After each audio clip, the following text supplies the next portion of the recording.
Social network হিসাবে প্রতিষ্ঠিত ফেসবুকের ছবি বা ভিডিও শেয়ারের অপশন থাকলেও ব্যবসায় সম্পর্কিত ডকুমেন্ট শেয়ার করাটা খুব একটা সহজ ছিল না।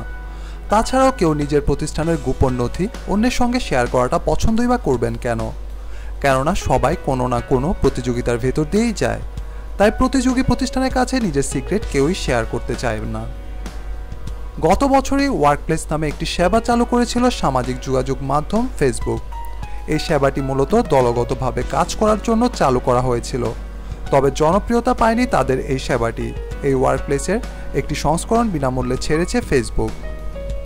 ওয়ার্কপ্লেসে বিভিন্ন ফাইল শেয়ারিংয়ের ব্যবস্থা আছে, যেটা কোম্পানিগুলো হয়তো টাকা খরচ করে আগে করত। যেমন নিজের প্রতিষ্ঠানের ভেতর বড় কোনো ফাইল শেয়ার করতে হলে ব্যবহার করা হতো নিজস্ব সার্ভার, কিন্তু ওয়ার্কপ্লেস এখানে OneDrive, Quip, Box, Google Drive এবং সেলসফোর্স এর মতো তথ্য শেয়ারের ব্যবস্থা রেখেছে এবং তারা এর উন্নয়ন এবং সেবার মান বৃদ্ধির লক্ষ্যে কাজ করে যাচ্ছে।